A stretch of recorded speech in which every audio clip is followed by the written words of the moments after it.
The tale begins in 1959 with a group of adventurous students who were passionate about skiing.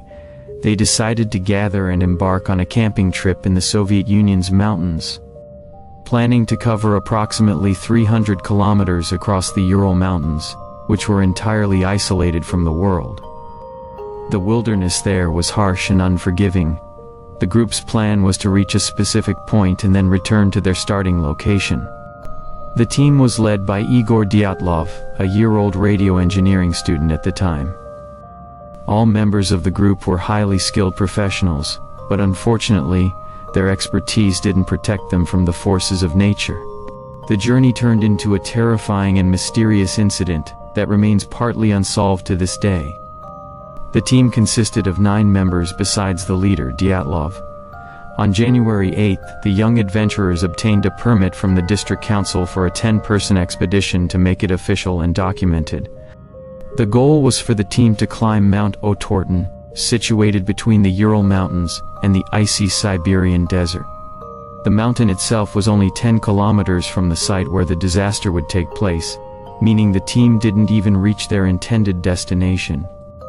The end came in a place called Kholat Syakhl, a name from the language of the Mansi tribes who reside in the area, meaning Dead Mountain in English.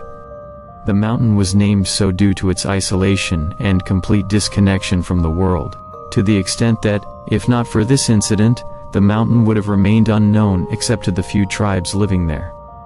The route chosen by the group was considered moderately difficult, with no direct dangers, meaning they might not even need ropes, relying solely on hand climbing. The real challenge was climbing in February, the harshest time of the year in terms of weather conditions and low temperatures. However, this didn't matter to them, as they were well prepared with supplies and appropriate clothing, and their confidence in their abilities was quite high. They all possessed second-category climbing certificates, and were on the verge of earning third-category certificates after this trip, making it a final training opportunity. On the morning of January 25, 1959, the group arrived by train in the city of Ivdel, and took a vehicle to the last densely populated area to the north. From there they began their journey on foot on January 27 towards the mountain.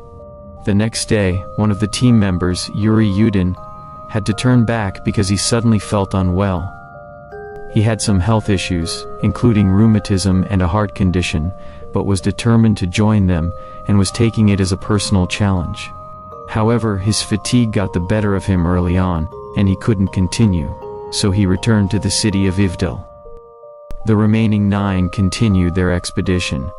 Before the group left the last densely populated area, Dyatlov had agreed with their mountaineering club to send a telegram to assure them as soon as they returned to the closed town. This was supposed to happen on February 12, as initially agreed upon. However, when Yuri became ill and decided to return, Dyatlov told him the date might be delayed due to weather conditions.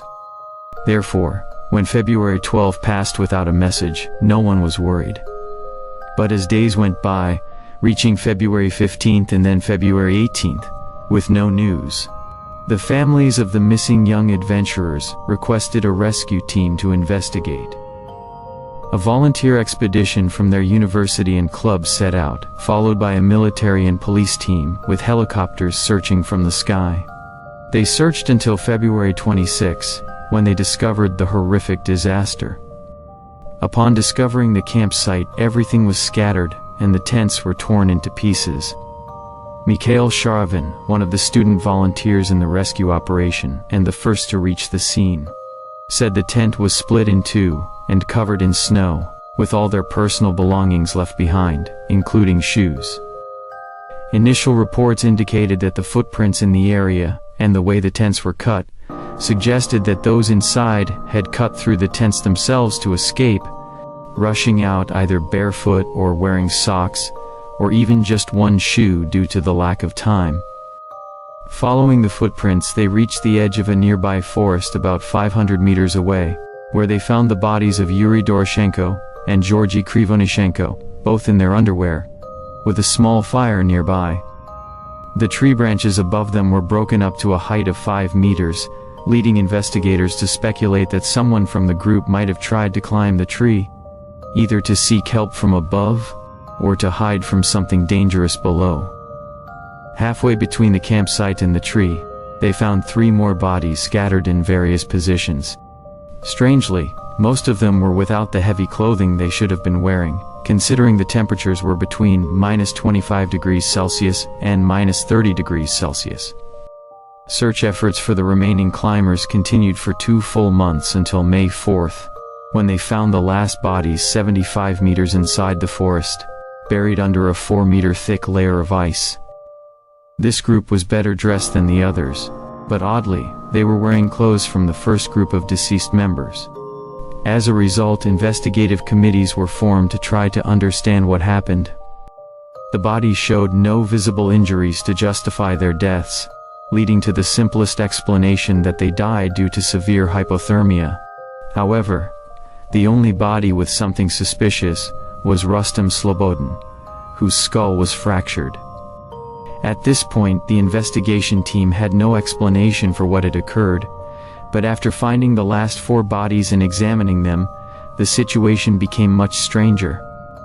One body had a completely shattered skull, and Dubinina and Zolotaryov, who were identified easily, had severe fractures in their rib cages. The forensic doctor mentioned that these fractures were impossible without exposure to a tremendous force, comparable to a car crash. Oddly, there were no external wounds or marks on the skin to explain these fractures. Dubinina's case was particularly strange.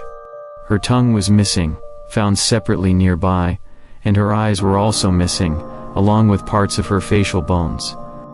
Such bizarre injuries are difficult to imagine occurring naturally. Some speculated that her position, face down near a small water stream in the snow, might explain the missing parts, but this theory was not widely accepted. Naturally, in the face of such a tragedy, various theories emerged attempting to explain this terrifying event, numbering up to 100. However, due to time constraints, we'll focus on the most well-known ones. The first explanation that surfaced was that the incident was an attack by the Mansi tribes, who lived nearby and considered the mountains sacred, prohibiting outsiders from crossing certain areas. This could explain why the tribe might attack strangers. However, there were no footprints around the site besides the expedition members, and beyond the footprints, there was no reason for the tribe to commit such horrific acts.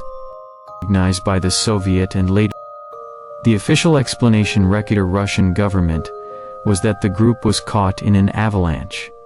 As they slept in their tents, tons of snow suddenly collapsed on their campsite.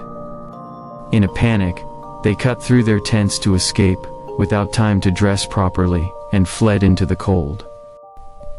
The 4 bodies found away from the campsite might have been seeking help from the Mansi tribes. The injuries they sustained could be explained by falling into a snow depression resembling a ravine or path, giving the incident its name, the Dyatlov Pass. Supporting this theory is the fact that avalanches do occur periodically in the area, especially with human activity nearby, which can destabilize the snow. However, the problem with this theory is that no avalanches were reported in the region on the night of the incident. Additionally, over 100 expeditions had passed through the area without experiencing an avalanche, and analysis suggested the avalanche, if it had occurred, would have missed the tents. Moreover, they found footprints around the campsite, which an avalanche would have buried. Another important question arises: why would people camped in an area with temperatures as low as sea sleep without their clothes? In such cold conditions, it's normal to sleep fully dressed with extra layers. Additionally, the unresolved question remains: how could an avalanche sever Dubinina's tongue and eyes and the eyes of Zolotaryov? This explanation didn't convince many people. Beyond scientific and rational explanations, the most popular theory is that the incident resulted from a military experiment by the Russian army. During the ongoing Cold War, it was plausible for the Soviet government to develop weapons in preparation for a potential surprise war. The Ural Mountains and Siberia's isolated deserts were ideal locations for such experiments. This theory gained traction, with some books claiming that the Soviet army accidentally encountered the team during military tests, and mistakenly killed them, subsequently covering up the incident to manage public opinion. However, critics of this theory argued that there was no justification for the severe violence evident on the bodies, such as the severed tongue and gouged eyes. Even if the army had tortured them to confirm they weren't American spies, they wouldn't have left their bodies exposed in the snow. They would have disposed of them in a more discreet manner. Of course, the scientific and logical assumptions weren't the only ones to emerge. It's hard to imagine a frightening incident occurring in icy mountains, without a theory suggesting the involvement of the Yeti, or the abominable snowman. The Yeti is a mythical creature believed to inhabit the icy regions of Asia. The description of the Yeti comes from the tribes living in those areas, but these descriptions cannot be considered evidence of its existence. According to these tribes, the Yeti is a large, ape-like creature, about 3 meters tall, meaning if it stood in an average apartment, its head would touch the ceiling. It walks upright like humans. This theory suggests that the team might have intruded on the territory dominated by this creature, which then attacked and killed them. However, besides the lack of logical basis for this explanation, it's important to note again that there were no footprints or evidence of any creature other than the expedition members themselves. The final theory involves alien encounters, specifically of the fourth kind, which often involve abductions. Proponents of this theory point to reports of orange lights in the sky over the area on the night of the incident and the night before. Additionally, the missing body parts, like the tongue and eyes, seem to have been taken for examination. Witnesses describing the orange lights included local tribes and other ski teams about 50 kilometers south of the incident site, who also reported seeing the lights. People from the city of Ivdel, where the expedition started, claimed these strange lights continued to appear in the sky from February until the end of March. Adding to this, some of the bodies were found to have traces of radiation. Lev Ivanov, the police officer leading the investigation at the time, reportedly saw these lights himself, but he and his team were ordered to remain silent on the matter. This information was not included in the official investigation, or shared with journalists covering the event, until he revealed it in an article in 1990. Interestingly, the investigation into the incident was reopened in 2020. During a press conference, a Russian government spokesperson presented a 400-page report, claiming to contain all the details of the incident, stating there was no criminal suspicion, and attributing the events to a natural phenomenon, whether an avalanche, windstorm, or something else. However, this explanation ignored all previous testimonies and reports. Despite this, the case was officially closed that day, yet many remain unconvinced by the official narrative, believing there is more to what happened at Dyatlov Pass, or perhaps the Russian government knows the truth, but keeps it hidden.